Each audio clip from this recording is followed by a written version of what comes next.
Om Apyayantu Mamangani Vak Prana Chakshu Shrotra Matho Balamindriyani Cha Sarvani Sarvam Brahmopanishadam Maham Brahma Nirakuryang Ma Brahma Nirakarod Anirakaranamastva Nirakaranam Mestu Tadatmani Nirateya Upanishatsu Dharmaste mai santu te mai santu. Om Shanti Shanti Shanti. May my limbs, speech, vital force, eyes, ears, as also strength, and all the organs become well developed. Everything is the Brahman revealed in the Upanishads. May I not deny Brahman. May not Brahman deny me. Let there be no spurning of me by Brahman. Let there be no rejection of Brahman by me. May all the virtues that are spoken of in the Upanishads repose in me, who am engaged in the pursuit of the self. May they repose in me. Om, peace, peace, peace. We are studying the Kena Upanishad, and we are in sort of the middle of the first chapter. We're doing the fifth mantra. Now, from the fifth mantra till the end of the first chapter, which is the ninth mantra, they all have the same pattern. So I'm going to read all of them and translate all of them from the fifth to the ninth, and we'll discuss them as a group, because they're all telling us the same thing. Fifth mantra. We did this last time, but I'm going to chant this anyway and translate it, and along with the sixth, seventh, eighth, and ninth mantras.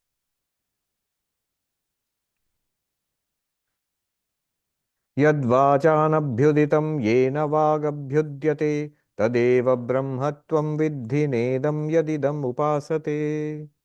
That which is not uttered by speech, that by which speech is revealed, know that alone to be Brahman, and not what people worship as an object. 6. Yan manasana manute yenahur manomatam tadeva brahmatvam vidhi nedam yadidam upasate. That which man does not comprehend with the mind, that by which they say the mind is encompassed, know that to be Brahman, and not what people worship as an object. Number 7. Yat chakshusha na pashyati yena chakshungshi pashyati tadeva brahmatvam vidhi nedam yadidam upasate. That by which man does not see with the eye, that which man does not see with the eye, that by which man perceives the activities of the eye, know that alone to be Brahman, and not what people worship as an object. Number 8. Yat shrotrena na shrinoti yena shrotram idam shrutam tadeva brahmatvam vidhi nedam yadidam upasate. That which man does not hear with the ear, that by which the man knows this ear, know that to be Brahman, and not this that people worship as an object. Number 9, finally.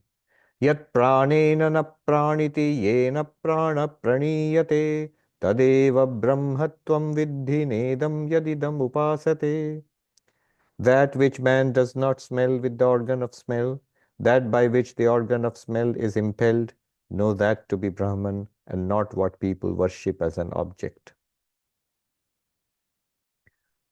All right, wonderful. As I said earlier also, this is a very dramatic Upanishad. And every statement is very profound and very exciting. I mean, a lot of things are continuously happening, and wonderful insights are being given to us, and shocking also. Now, all of these have the same pattern, as you might have noticed as we were reading. Yad vachanabhyuditam yena vagabhyudyate. That which cannot be expressed by speech, but by which our experience of speaking, by which speaking happens, what we call our conscious experience of speaking. Now remember, one thing I've mentioned earlier also, here also I want to stress. Speech does not mean just the sounds. A tape recorder will produce the sounds. And nowadays there is AI which can carry on a conversation. Recently, I was in Edinburgh in a science university there, and I carried on a nice conversation with a robot there, and very human-like. So the robot was also producing speech. This is not what is meant here. Those are the sounds, the mechanism, the physical mechanism is there, a voice box is there, there is some control mechanism, and sounds are produced. But in that robot, there is no internal experience of speech. The first person experience of speaking, when you say or I say, I am speaking, and I have an experience. So that by which that experience of speaking happens, know that to be Brahman, not what you worship here as this. Now notice yes, somebody said qualia. Yes, there is no qualia there in the robot. Subjective experience. There's no subjective experience. That by which the subjective experience is made possible. What subjective experience? For example, speaking. When we are speaking, each of us, when we speak, we have a subjective experience of speaking. So 4 things are said in this mantra. 1, that by which we want to grasp things, by speech, by seeing, by hearing, we get information about things. Those are unable to grasp Brahman. Yad vachanabhyuditam, that which speech cannot express. So speech cannot express Brahman. Yan manasana manute, next mantra, that which mind cannot think about. Yat chakshusha na pashyati, that which cannot be seen by the eyes. So the eyes, the mind, the speech, ears, these are sense organs, and the mind and the intellect by which we tend to grasp the world and understand it. And what is being said here again and again and again is that Brahman cannot be seen, it cannot be heard, it cannot be smelt, tasted, touched, it cannot be spoken of, it cannot be thought of. All our instruments of grasping the world cannot help us to grasp Brahman. Okay? Then however will we know Brahman? How is it possible? These are the ways in which we know anything. Because we see and hear and smell and taste and touch. We think and we understand and we speak about it. This is how we know. And if none of these will work, then how will we ever know Brahman? How will we ever know that there's such a thing is there at all? Because the next part of the mantra stresses, in each of these mantras, the next part says, yes, the eyes cannot see, but the experience of seeing itself is made possible by Brahman. It is more intimate than seeing something. Seeing this book is a direct experience. I'm seeing this book. But the eyes are seeing and I'm having this experience of seeing. This is even more intimate than seeing the book. This is even more direct. I hope you're with me that when we have any kind of conscious experience, the object is seen, objective experience, no doubt, but the conscious experience itself is very intimate. It's just first person, direct. We are always experiencing it. So consider the experience of speaking. He says, that which words cannot express. Brahman cannot be expressed by words. 1. 2. All speech is made possible because you are Brahman. So Brahman is not something unknown, unknowable. It's unspeakable, therefore unknowable. No. It is more than knowable because it enables speech. But it's not an object of speech. It is more than knowable because it enables seeing, though it is not an object of seeing. It is more than knowable because it enables hearing. Yat shrotrena na shranoti, that which cannot be heard by the ears.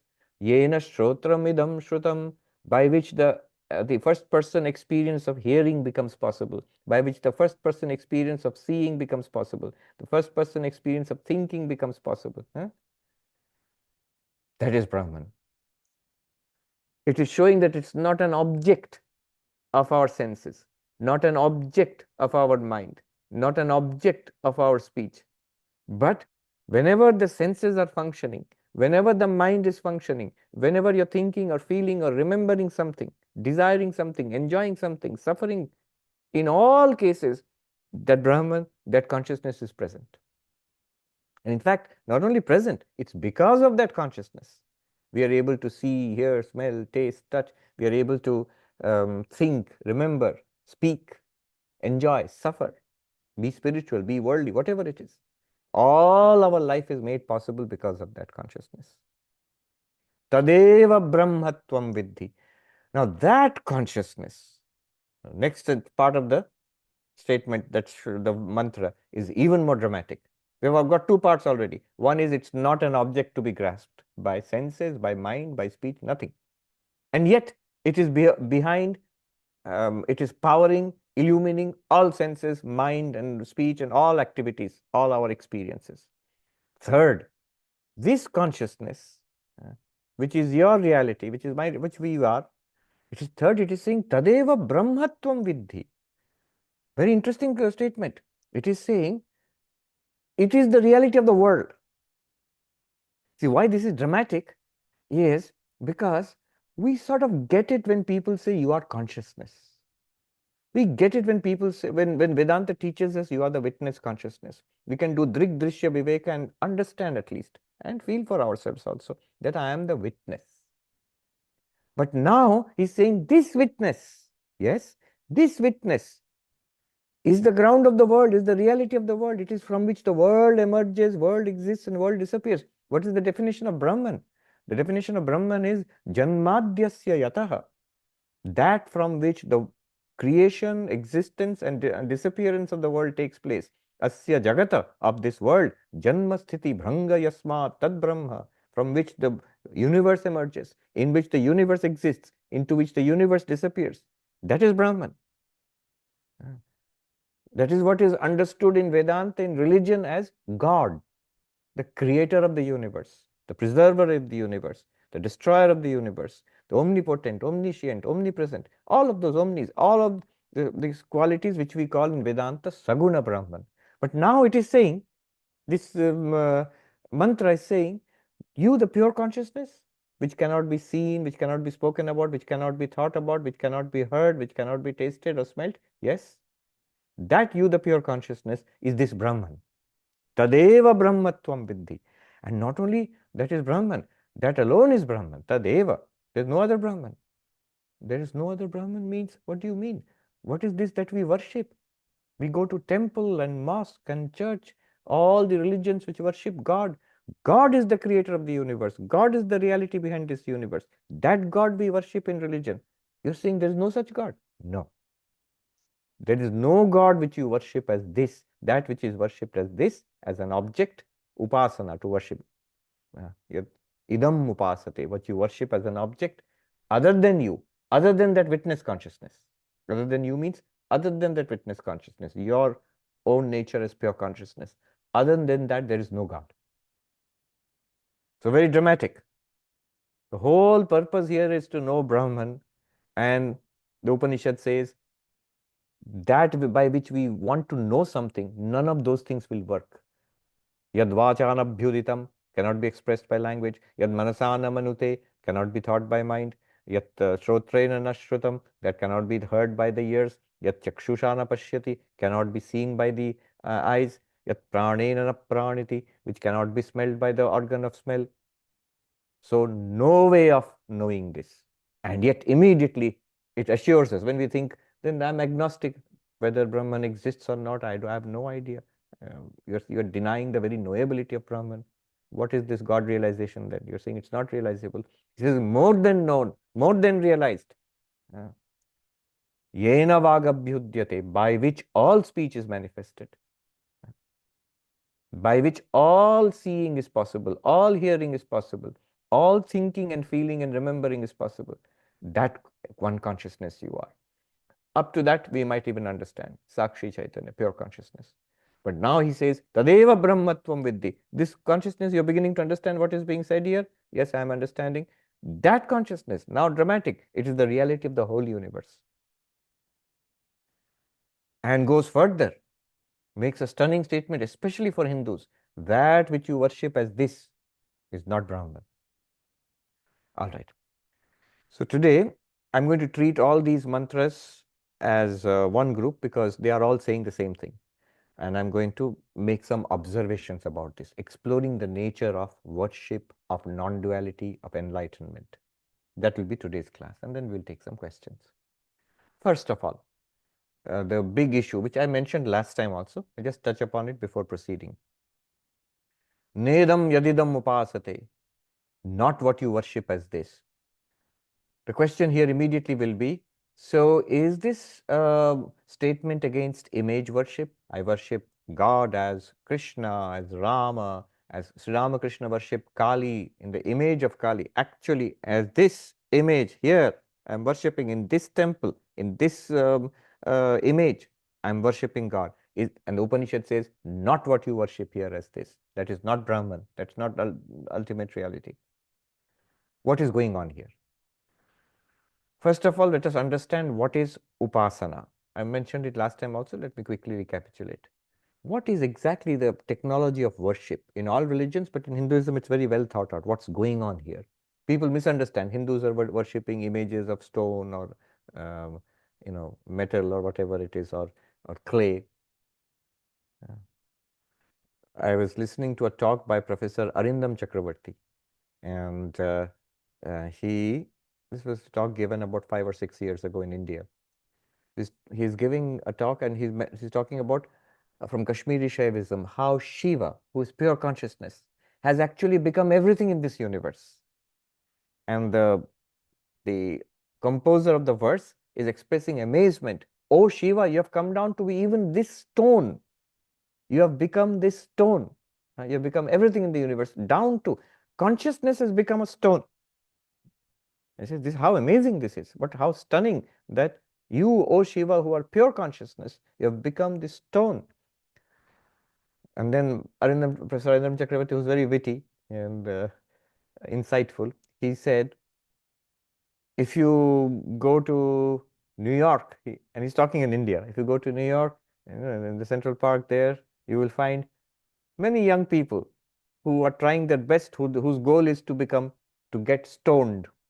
So they're having, they're smoking weed or taking drugs, and the term used is stoned. So, all right, consciousness is becoming stoned, is appearing as this. That's what is mentioned, that's what the Upanishad wants to say. Tadeva Brahmatvam Vidhi. That consciousness is the reality of this physical universe. Yes, down to the very stone. How are we to understand this? So first, the technology of worship, a little bit of that, and then we will go into it. So what is the Hindu idea of worship? It is to worship the other by using another. I'm translating from Sanskrit. Anya and Anya. To worship the other, God, by using something else. To worship something by using something else. To worship God by using a Shivalinga. To worship God by using a Baneshwara Linga or a Shaligram, a little round stone. To worship God by using this image, this picture, this icon. And worshipping God, the other, by using this one, this diagram, yantra. So in various ways, I'm using something else to worship something else. That which I'm using is not what is being worshipped. So the thing is not being worshipped. It's being used as leverage to catch hold of something which I cannot directly access. Another way of looking at it is to use the pratyaksha to worship or access the paroksha. What is pratyaksha? That which is directly perceptible. Something I can see, something I can touch, smell, taste. I can see the beautiful image of Vishnu or Narayana. I can smell the wonderful incense and flowers which are offered in the shrine. I can taste the delicious prasada, the holy food offered to God. I can hear the sound of the bells and the divine music and all that. Now, all of these I'm using to access something which is I cannot directly see, hear, smell, taste, or touch. Which is beyond my senses. God in heaven, Narayana, who is in Vaikuntha, in the divine abode. I can't see. I can't hear, smell, taste, touch, but I'm using this pratyaksha, directly perceptible, in order to access which is paroksha, which is beyond the range of my senses. Another way of looking at it, I am using sthula to access the sukshma, the gross, to access the subtle. Another way of looking at it, I'm using the parichinna to access the aparichinna, the limited to access the limitless.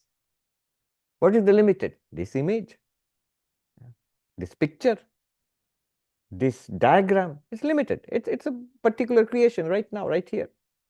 But what am I trying to access? All pervading Brahman, God who is everywhere, omnipresent. That's why after the puja, the pujari, the worshipper, asks for forgiveness from the deity, from God, that I have worshipped you who are all pervasive. I worshipped you in this image, in this place only. You are who are everything. I worshipped you in only one thing. You who are glorious and eternal, I worshipped you only in this particular time. So I have limited in order, because of my incapacity, I cannot grasp the limitless. So I'm using the limited to grasp the limitless. I'm very aware what I'm worshipping is all pervading limitless. But I'm using the limited to access the limitless. All this I'm saying, I'm just translating from Hindi. Upasana kya hai? What is upasana? What is worship? Anya ka anya se upasana. To worship something by something else. प्रत्यक्ष का परोक्ष, प्रत्यक्ष से परोक्ष का उपासना, worshipping the imperceptible by the perceptible.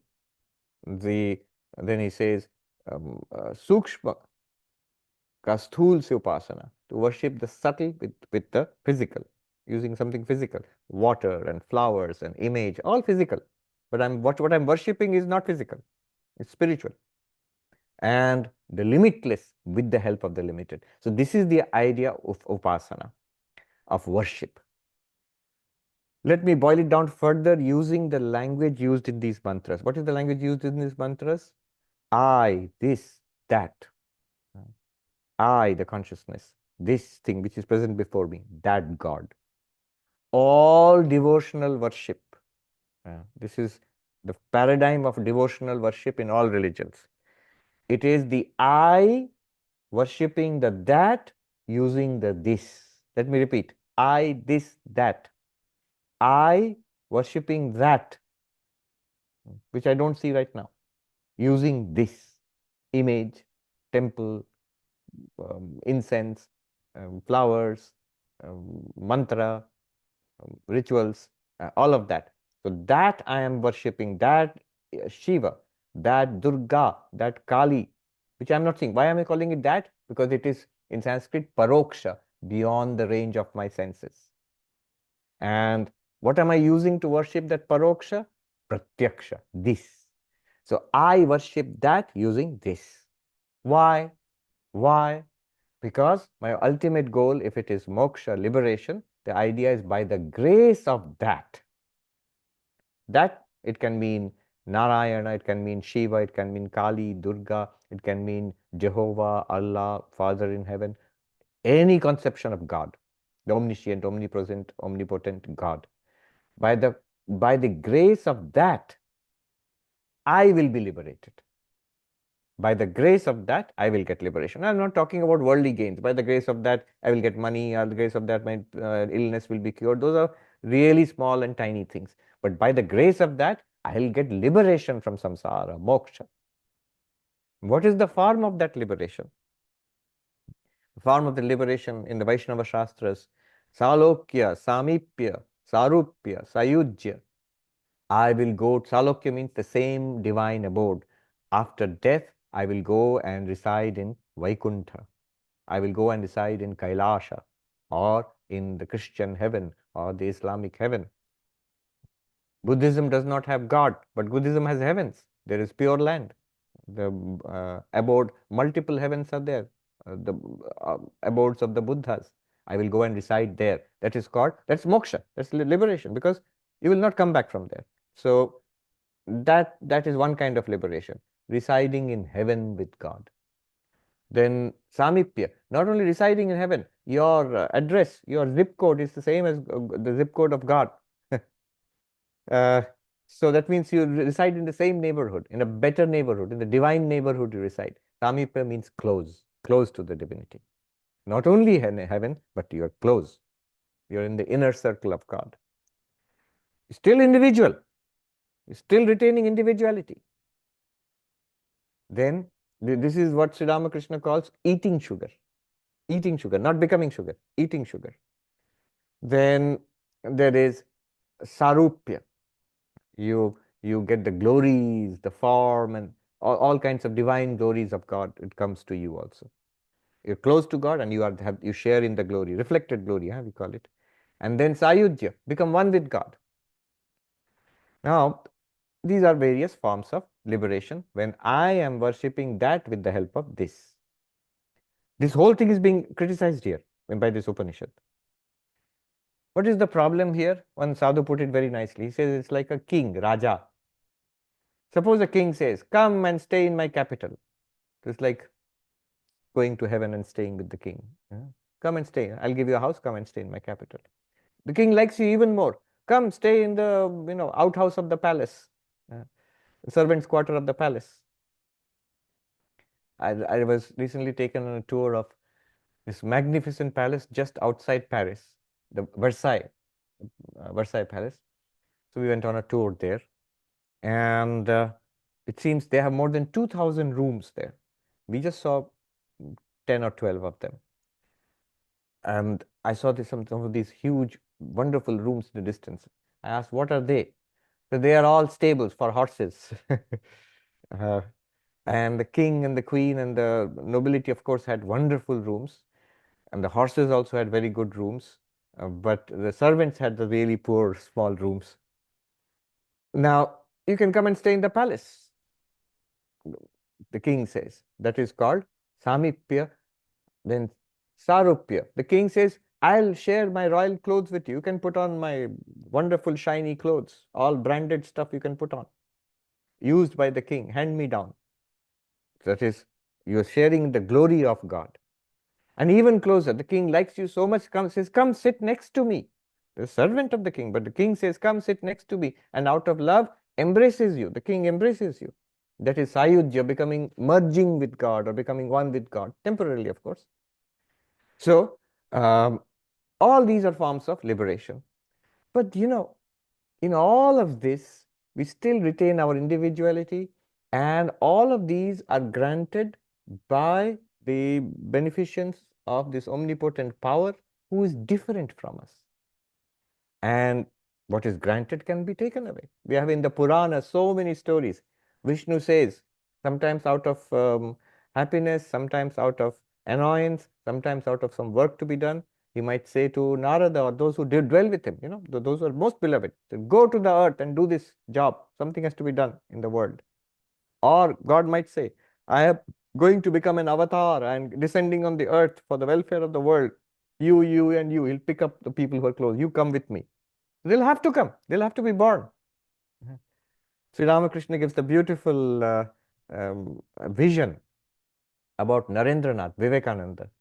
He says, I had this vision once that there were these 7 sages meditating in a they're very advanced in a non-dual state.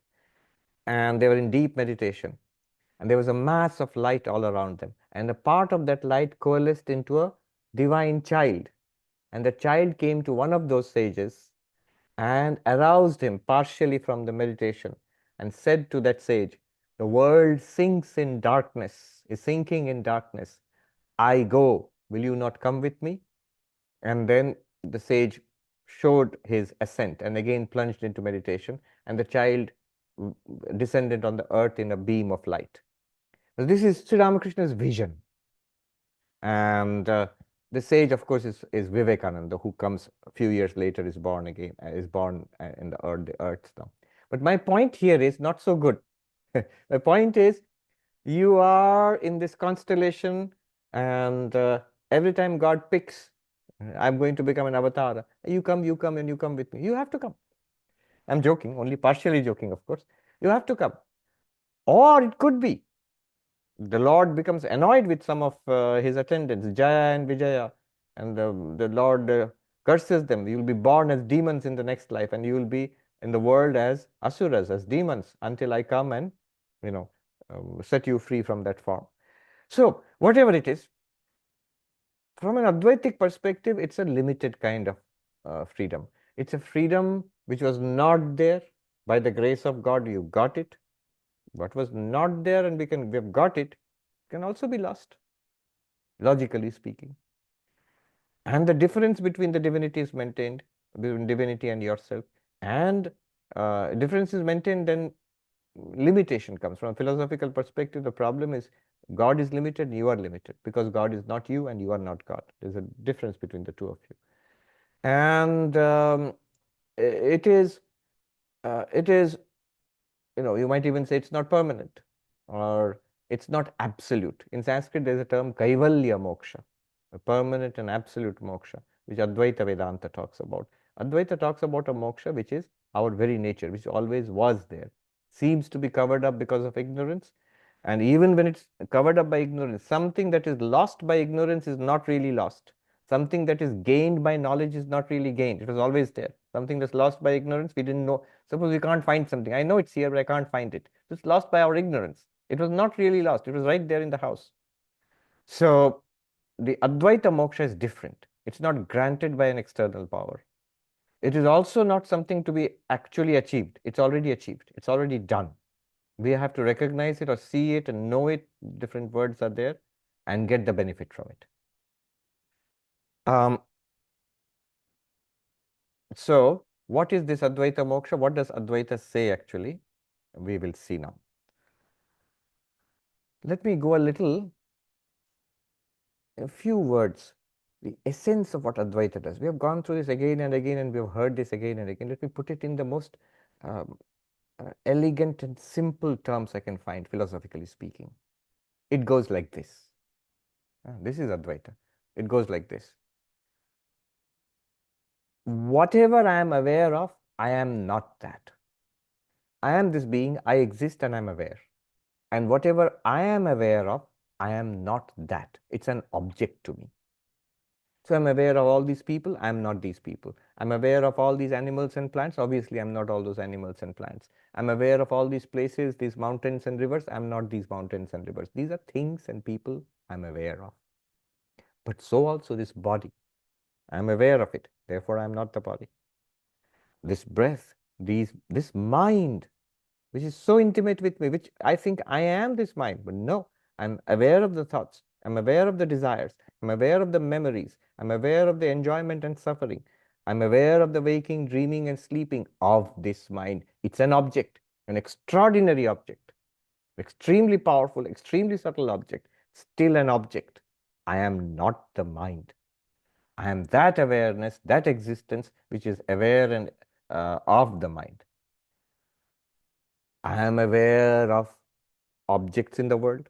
Therefore, I am none of the objects, including up to the mind, subtlest.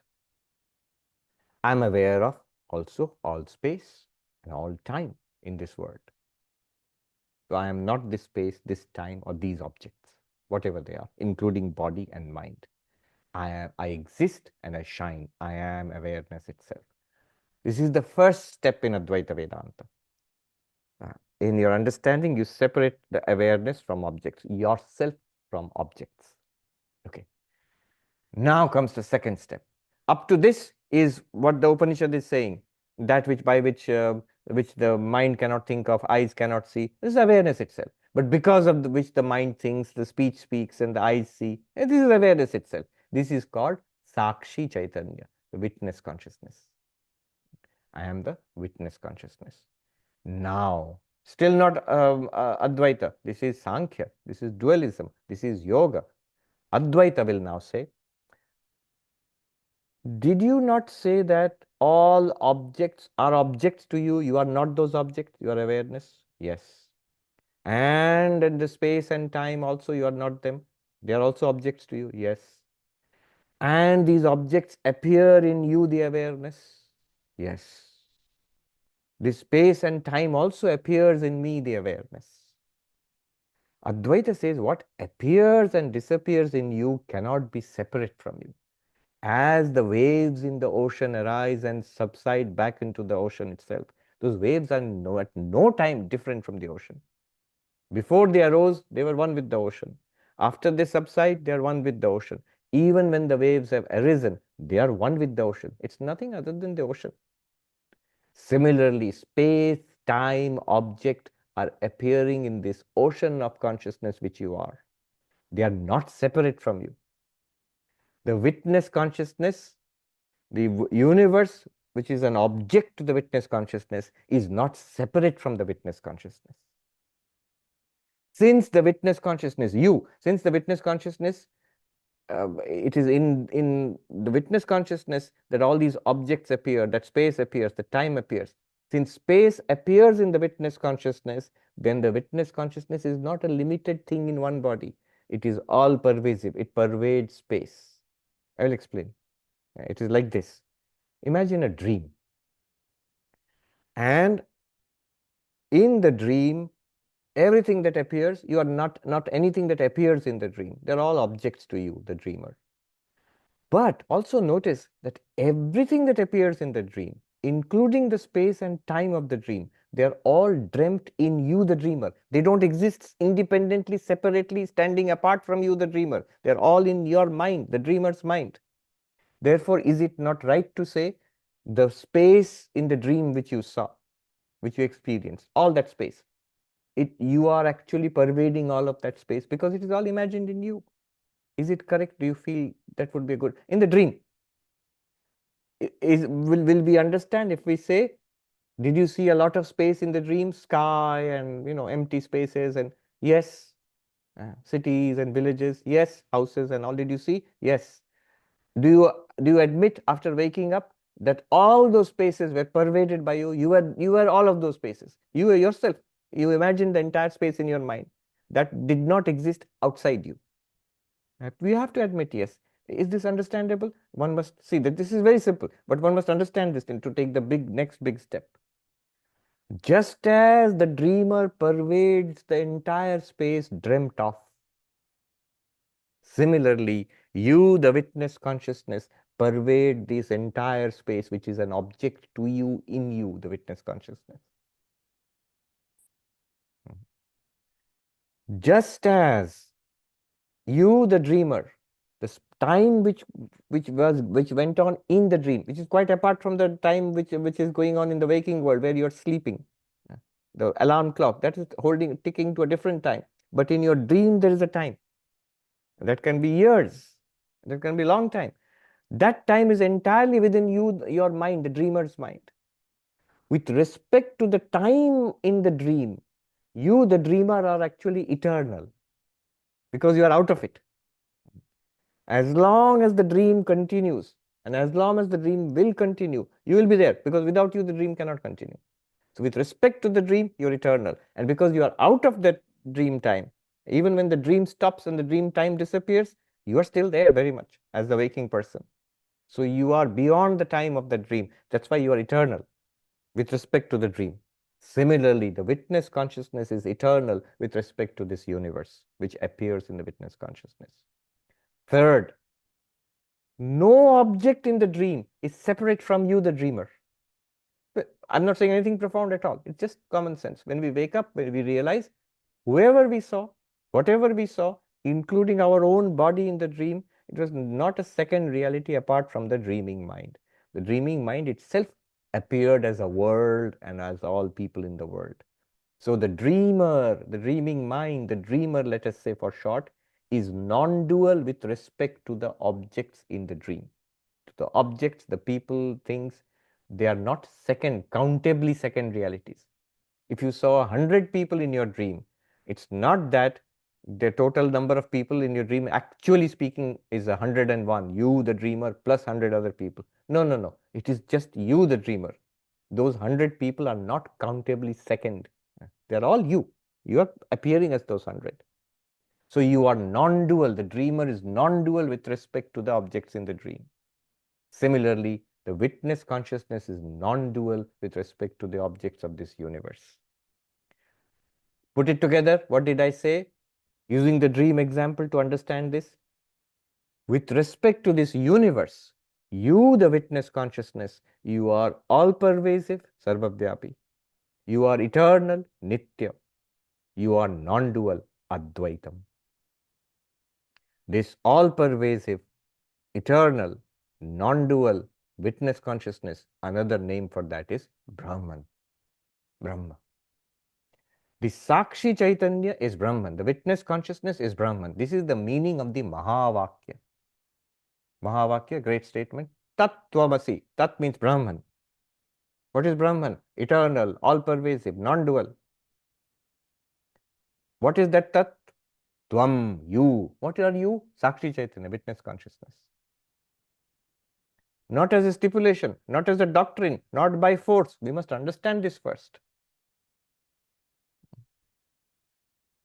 And that is what is being said here in these mantras from 1.5 to 1.9. Tadeva brahmatvam vidhi nedam yadidam upasate. So Tadeva brahmatvam vidhi is a Mahavakya. Each time it is said, 1.5, 1.6, 1.7, 1.8, 1.9. 5 times it has been said. Tadeva brahmatvam vidhi. Know that alone to be Brahman. Which to be Brahman? You, the witness consciousness. You, the witness consciousness alone is Brahman. You are all-pervasive, eternal, non-dual.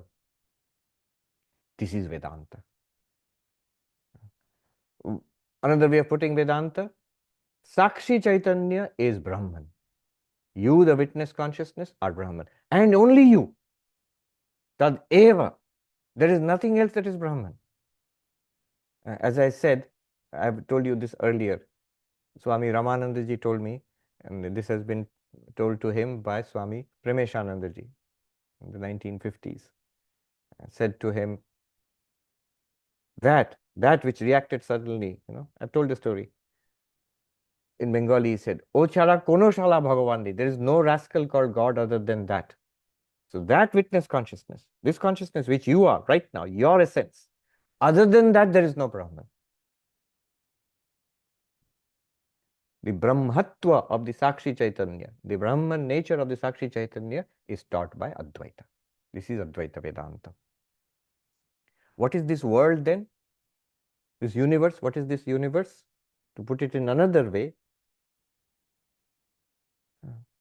this whole world, if you look at this whole world, Upanishad says, Vidita Avidita, known and unknown. Right now, this whole world is being known by you. You are seeing, hearing, smelling, tasting, touching, thinking, remembering. This is the range of your knowledge. And what you see, hear, smell, taste, touch, what you think about, what you understand, what you remember, this is the known part of the world for you. But there is a vast part of this universe which is not known. We will all admit there's so many things I'm not seeing, hearing, so many things I've never read about, never thought about. So that's the unknown part of the world. The known and the unknown, both are superimposition, both are appearances of one reality called Chit, witness consciousness. You, the witness consciousness, you appear through the knower using the instruments of knowledge as the object which you call known universe. You alone appear outside the range of the instruments of knowledge as the vast universe which you call unknown. Known, unknown, both are appearances in you, the Chit. Physical universe, all objects in this world, cause and effect, karya karana, subtle and unmanifest and manifest, avyakta vyakta. Seed is avyakta, plant is vyakta, seed is unmanifest, the big tree is manifest. Beautiful example in Kashmiri Shaivism, the yolk in the egg of the peacock, unmanifest, just colorless yolk.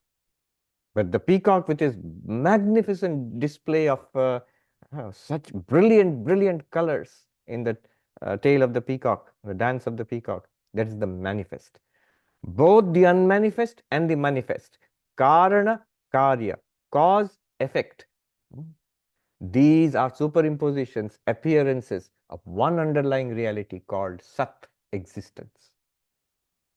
It is existence alone which appears as the unmanifest and the manifest, the seed and the tree, the Big Bang and this universe. So, cause and effect are appearances of Sat. Known and unknown are appearances of Chit. Fulfillment, joy, and the lack of joy or sorrow are appearances of Ananda. It is one Ananda, it is one thing. Sat, Chit and Ananda are one thing. But when I talk about physical things, here is this world. What is the cause of that world? Both are appearances of Sat. That's why you, the reality, you are called Sat. When I look at it in terms of knowledge, I know so little and there's so many things which are unknown. Both are appearances of Chit. And when I talk about fulfillment, I have some joy in my life, some pleasure, some happiness, but many things I have complaints, many things I have not got in my life, and I would like to get many of those things. That fulfillment and lack of fulfillment, joy and sorrow, both are appearances of one limitless fulfillment. That's why it is called Ananda. Same thing is called Sat when you're talking about Karya Karana, cause and effect. Same thing is called Chit when you're talking about known and unknown. Same thing is called Ananda in the search for fulfillment. And that's Satchidananda, Sakshi, Chaitanya, you are. What is this? This is the world. What is the world? Cause and effect, known and unknown, pleasure and pain, search for fulfillment. It is an appearance of Brahman. Now, okay, very quickly.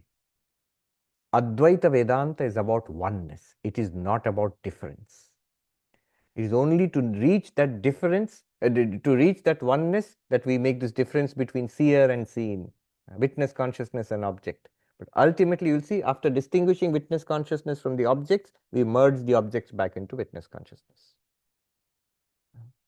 Otherwise, what will happen is, if that is the goal, why not, people will say, why not directly show that you are all-pervading, limitless, non-dual?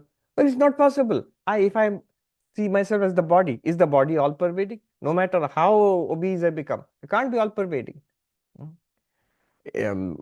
Or it is the mind. Is the mind all-knowing? Not at all. So, as the body-mind, I cannot be all-pervading, eternal, non-dual, not at all.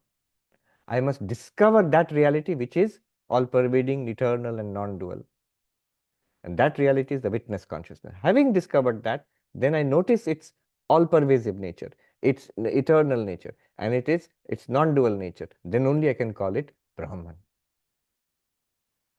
So the Brahman nature of Sakshi, this is what Advaita teaches. Advaita teaches oneness. Advaita teaches this oneness. Oneness means, in the ultimate nature, in your real nature as Brahman, there is no difference. What seems obvious to us, Advaita denies it. So the 5 kinds of difference and the 3 kinds of difference, they're denied by Advaita Vedanta. I'll just mention this and then let's see if we've got time for more. 5 kinds of difference denied by Advaita Vedanta. 3 kinds of difference denied by Advaita Vedanta. What are the 5 kinds of difference? Jiva Ishvara Bheda. It's called Pancha Bheda. Jiva Ishvara Bheda. The distinction between God and man, God and the individual being. Second, Jiva Jiva Bheda. The distinction between one sentient being and another sentient being. Third, Jiva Jagat Bheda. The distinction between sentient beings and insentient things, between me and the chair I'm sitting on.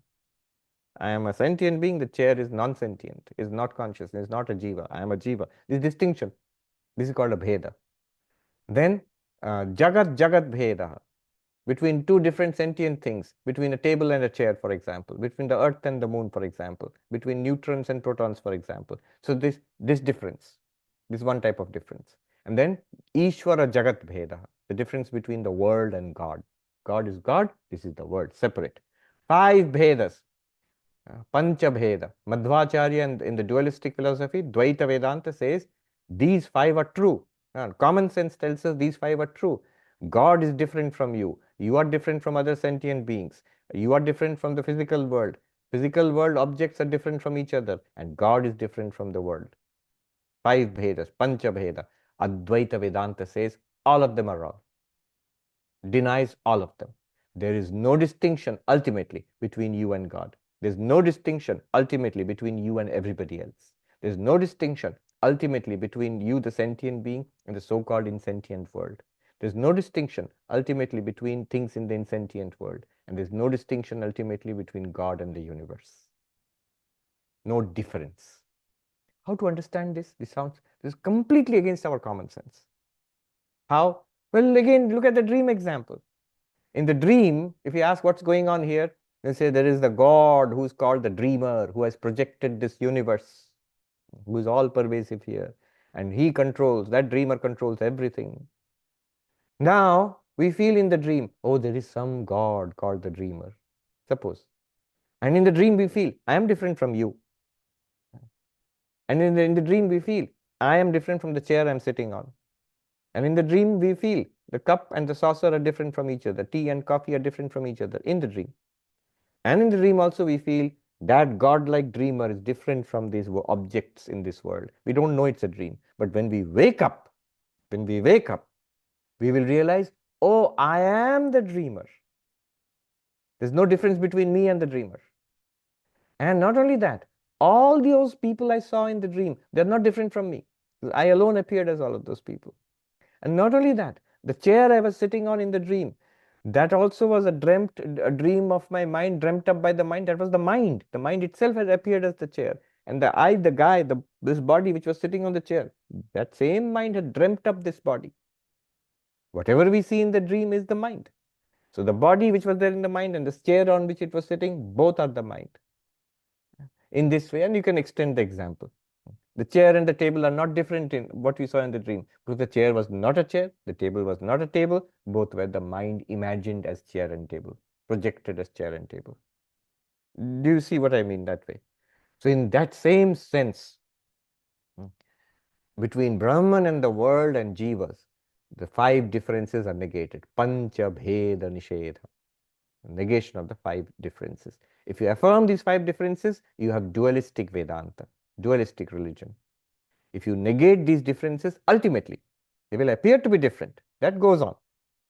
You can, if you look at after all this philosophy, you go back to the world, temple will remain as temple, deity will be there, people all around will seem different from you, all those appearances will continue. But Vedanta says, ultimately, they are all you, the Sakshi Chaitanya. There's only one consciousness appearing as all of these. Pancha Bheda, 5 Bhedas are not there. That is Advaita Vedanta. The negation of the 3 differences. These are 5 differences. Now 3 differences. Sajatya, Vijatya, Swagata Bheda. In pure consciousness, there are, first of all, there are no 2 pure consciousnesses. This is a big thing.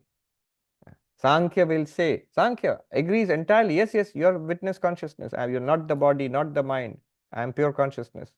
But there is this bheda there, this idea of difference. You are one pure consciousness, I am another pure consciousness. You are one limitless consciousness, I am a different limitless consciousness. This difference is erased. Advaita Vedanta says there cannot be 2 different pure consciousnesses. There cannot be 2 limitless pure consciousness. The idea itself is contradictory. Why? What does limitless mean? There is no limit. Now, if I am one limitless entity and you are another limitless entity, you are my limit, because you are something which I am not. I am something which you are not. I limit you, you limit me. If I am truly limitless, then you and I must be one. There cannot be anything other than me. There cannot be anything other than you. You must be the one limitless entity of which all of us are you, or we are all. All beings in the self in all beings. So this is the negation of what is called Sajatya Bheda. They are not multiple pure consciousnesses. There is only one. We'll say, yes, but other than pure consciousness, there are many things. There are tables and chairs, so many objects are there. Vedanta says Vijatya Bheda is not there. There is no different entity apart from pure consciousness, apart from Brahman. There is no non-Brahman, non-pure consciousness. They appear, but they don't exist. Whatever exists in the dream is actually you, the dreamer. Similarly, whatever appears in you, the consciousness, is actually you, the consciousness. So there is nothing other than pure consciousness. There is nothing other than you. Vijatya Bheda Nisheda. And then finally, parts within the same pure consciousness. Are there parts? Like I am one, I am this body, but there are parts. I've got hands and feet and head and tummy. So they are parts of the same body. Does consciousness have parts? Does Brahman have parts? No parts in Brahman, no parts in consciousness. It is indivisible, akhanda. Therefore, the word used is swagata bheda nisheda. There are no parts in the ultimate reality. There is no part-whole relationship. It's not like, we sometimes say without being precise, oh, we are all part of God, or we are all part of one divine reality. No parts. In God, there's no parts. So you are saying, I'm all of it. I'm all of Brahman. Again, that all of it is a wrong way of putting it. But yes, you are all of it. Giving you, just using that language for the time being, yes, you are all of it. What about others? Others are also all of it. We are that one same all of it. So, Swagata, Sajatiya, Vijatiya, Bheda Nisheda. There are no parts. If you admit parts in Brahman, it becomes Vishishtadvaita. One Brahman, one existence, consciousness, bliss, Chit, Achit, Vishishta Brahma. There are, its parts, all sentient beings are part of God. And this insentient universe, this universe of matter, energy, time, space, they're also parts of God. And one complete whole, with organic whole, with lots of parts. And that is the sort of integral Brahman, integrated Brahman of Vishishtadvaita. Advaita Vedanta doesn't say that. It's one homogeneous reality. Therefore, all differences are appearance, but not ultimate reality. So now you have negation of 5 difference, negation of 3 difference.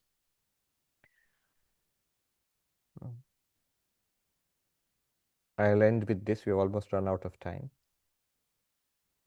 In 2 points here. 1, visualize samadhi in deep peace. I've negated the world. I do not see anything, hear anything, smell anything, taste, touch anything.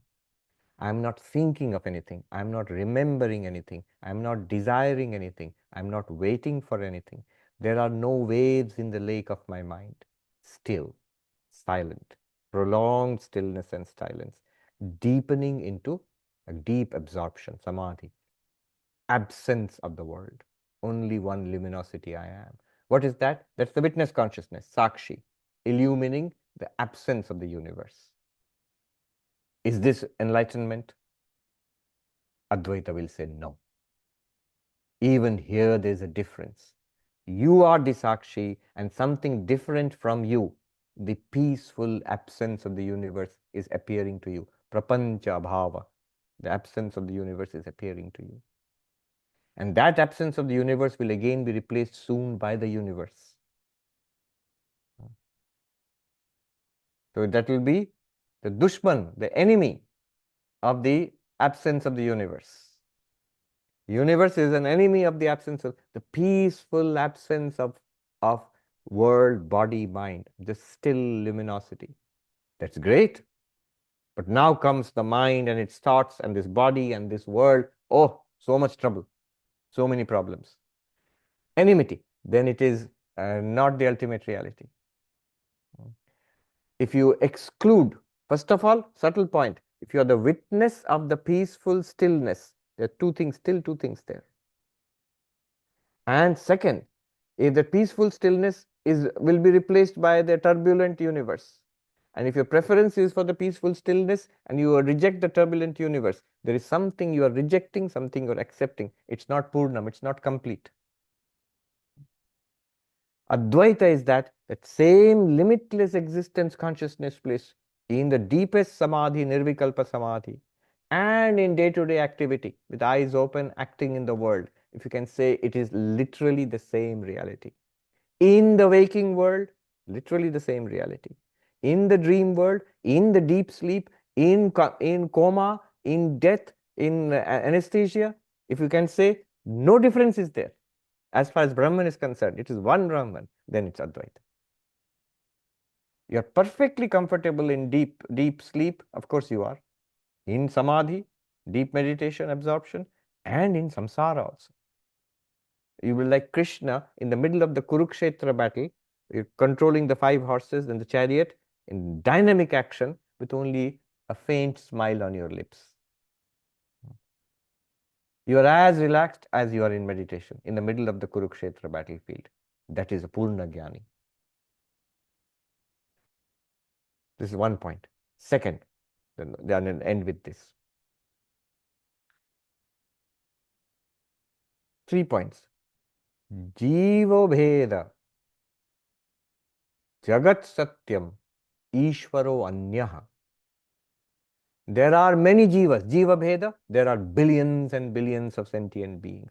7 billion human beings and other billions of animals and creatures.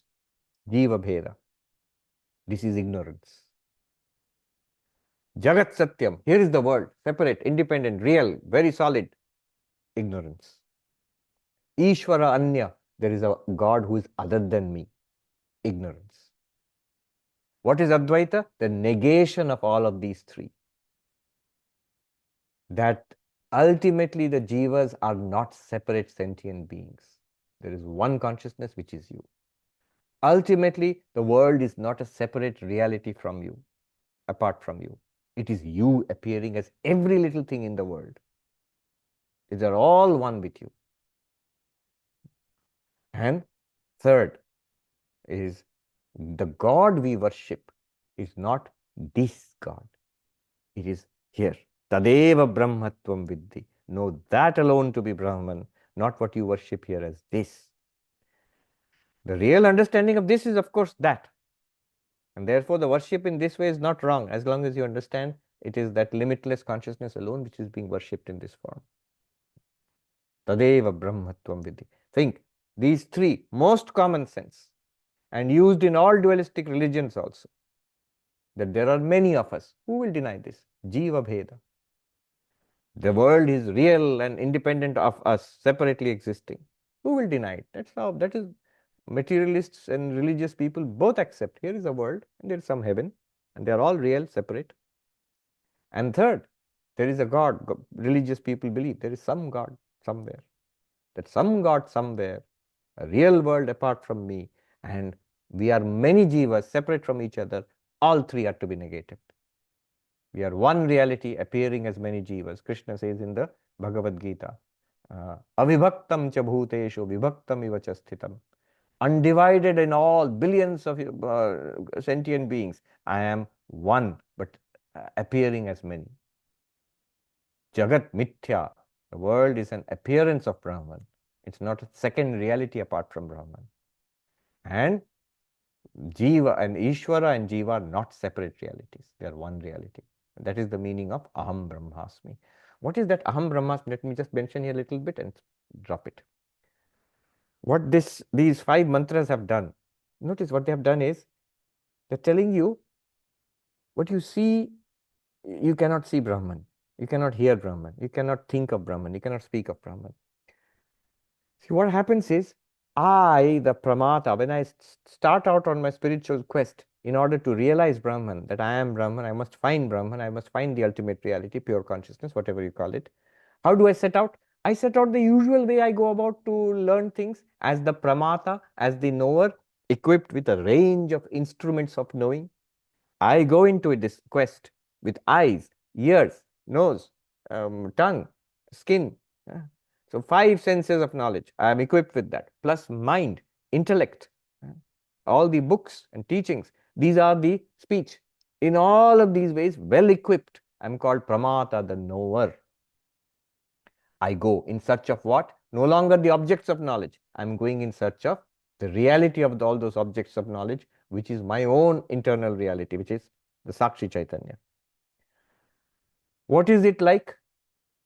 It's like, when I do that, I realize none of these instruments can objectify Brahman, the pure consciousness. It cannot objectify. The pure consciousness cannot be objectified. Sakshi Chaitanya cannot be objectified by any of those instruments of knowledge.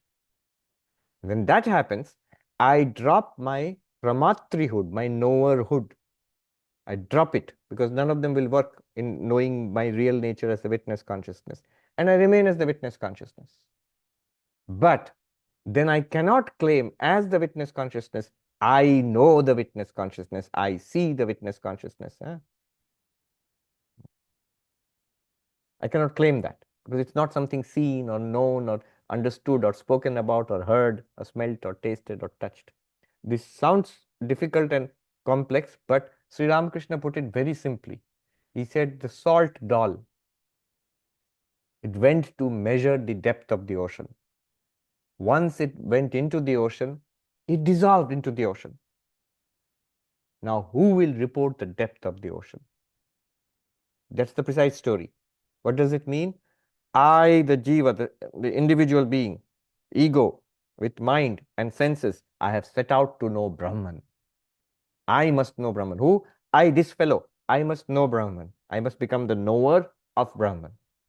I will go and report the depth of the ocean. But I am Brahman. I am made of Brahman. So when I go into the ocean of Brahman, what happens? I dissolve into it. The ego and all the instruments of knowledge, they fail to objectify Brahman. In fact, they dissolve in Brahman. They are nothing other than Brahman. What remains? I remain. I remain. But I remain as limitless awareness, as Brahman itself. But not the knower of limitless awareness, not the knower of the witness consciousness. I am not the knower of the knower. I remain as the witness consciousness. Therefore, I cannot claim that I know Brahman, but I am Brahman. So that salt doll example is beautiful. Not that the salt doll disappears. The salt doll becomes the ocean. You remain as the ocean, but you don't remain as a separate salt doll giving a report on the depth of the ocean. The moment you touch the ocean, see, this is very crucial. What Sri Ramakrishna, this story is a doorway to enlightenment. What happens exactly to the salt doll as it settles into the ocean? It melts away into the ocean. What happens to this individualized ego equipped with all wonderful instruments of knowledge as it tries to know itself? It melts away because it remains as itself, as awareness itself. It's very wonderful. If you can think about it, you'll go into deep meditation. Mind will become stilled and profoundly turned inwards because the salt doll will melt. All right. Om Shanti Shanti Shanti Hari Om Tat Sat Shri Ramakrishna Arpanamastu. All right. Let me see what comments there are. Don't add any more because we are out of time. Sanket says, Pranam Swamiji, the robots in Edinburgh that you spoke of, they will have software-enabled hearing, speaking, natural language processing. Can the software said to be similar to the mind? Similar, but the mind has reflected consciousness. The software does not. Inner experience we get is from Brahman, which these devices lack. Is it right to say that the robots have a mind but no inner experience? They have a simulation of a mind, that much is clear, because there is some central processing going on which simulates the mind. But clearly there's no reflected consciousness. At least there's no way of understanding what that could be. I mean, the engineers themselves don't know what it is or how you could do it. Sanket also says during ritualistic worship, mantras for invoking the divine in image or yantra. How is this to be understood? Is it only for the mind to get attuned to the divine? Since the divine is everywhere, how can there be a question of invoking of puja? Certainly it has to be invoked because we are now invoking that infinite in this limited image or this ghata or whatever it is, or the yantra is called pran pratishtha. Basically, if you say that no, but Brahman is already there, all right, then you are evoking the presence of Brahman there. Brahman is there, but it's not evident to us. You're making it evident to us in this image. Basically, the pujari thinks that in the lake of the mind, that is in our mind, from that I bring out the divine and I install it in this image and I worship it.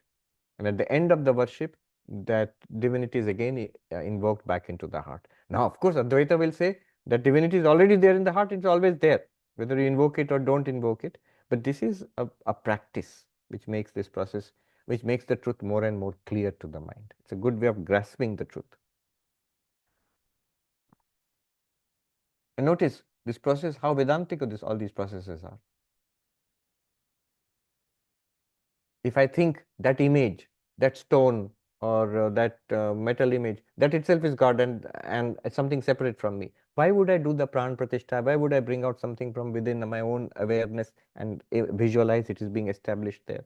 So the idea is that it is actually the witness consciousness, exactly like Kena Upanishad says. Tadeva brahmatvam vitti. Yes, I know that. I've read Kena Upanishad. After that, I'm doing puja. So, yeah, it validates. Swami Vivekananda said, when the people were saying that against idol worship, Swami Vivekananda said, if idol worship can produce one such as Ramakrishna, worship 1,000 idols, I say. If you can produce even one Ramakrishna by image worship, you say, worship 1,000 images, what is the problem? Priyanka says, he is one who resides in the higher heavens in a separate form, distinct from God, seen as an Ajnani according to Advaita, although liberated. Yes, liberated in what sense? Liberated in the sense that person may not, liberation, one definition of liberation is liberation from cycle of birth and death. That person may not again enter the cycle of birth and death. In that sense, moksha, technically it satisfies the requirement for moksha. You have been liberated from the cycle of birth and death. Although I told you the stories, Jaya Vijaya or Narad Muni or Vivekananda himself, whenever the avatar comes, or if God wills, you have to come back again into the cycle of birth and death. Will they be seen as Ajnani according to Advaita? I will not say anything, it will upset people. Advaita Vedanta knowledge is Aham Brahmasmi, I am Brahman, that knowledge. Whether you are in heaven, in Brahmaloka, or in this world, wherever you are, if this is clear to you, I am not the salt all, I am the ocean, then you are liberated.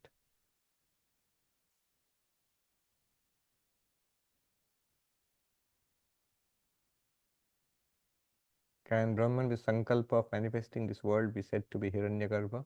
Sankalpa of manifesting this world actually belongs to Ishvara. And then Hiranyagarbha appears. Brahma appears in the lotus in the navel of Ishvara and of Narayana. So that beautiful iconography is there. Sonal says, how do we check on our spiritual progress? It is normal. Check on spiritual progress is the pull towards God is there, and dispassion, increasing dispassion towards the world. That's a good way of checking spiritual progress. Amira Rose says there are two questions. Nanahat Nad also an object to consciousness? Actually, no. This is a very big topic. Remember, all of these sounds theoretical, but it's not theoretical. It is very much experiential. I call it experiential knowledge, because if you just say knowledge, it sounds bookish, something you listen in a lecture, read in a book. Experience sounds living, right? I'm experiencing it. Here it is experiential knowledge, the knowledge which you will check with your experience see as a fact. Yes, it's a fact.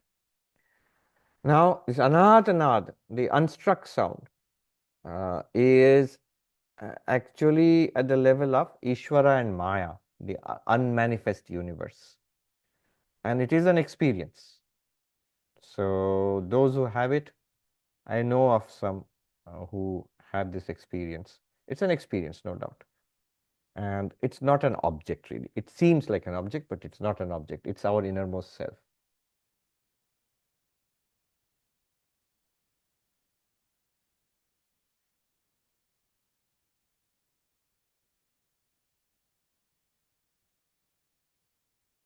Rick says in Sankhya, don't add any more messages. People are still adding messages.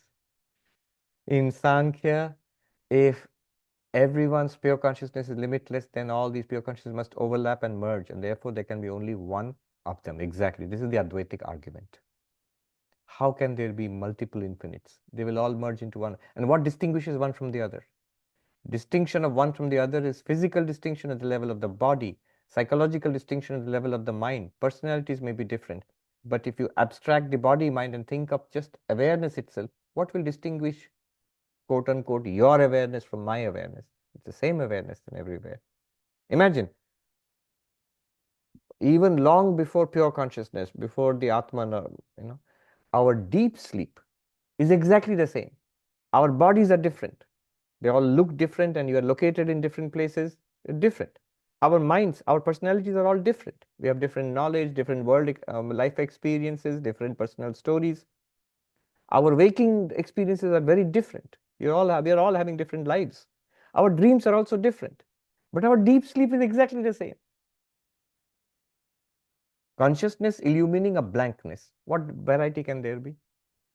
And since that blankness is uniformly blank for everybody, then the witness consciousness of that blankness, how much more one it will be? It will be exactly the same for everybody. Shweta Sinkiti says, will the absorption not translate into Sahaj Samadhi? If the absorption is deep and prolonged enough, it has the capacity to purify the mind completely, yes. When it translates into Sahaj Samadhi, natural Samadhi, with eyes closed and eyes open, you will say, technically it's the same. With eyes closed, you will have a different experience in Samadhi. With eyes open, you will experience the world. But in principle, it's the same thing. And that is called Sahaj Samadhi.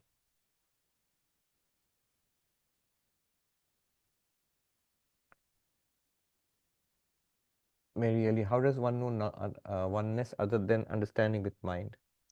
I did experience that once in my life for a few days, but not now. Yes, we feel oneness sometimes, and that's a very useful and blessed experience. But Advaita shows us that it's a constant fact already.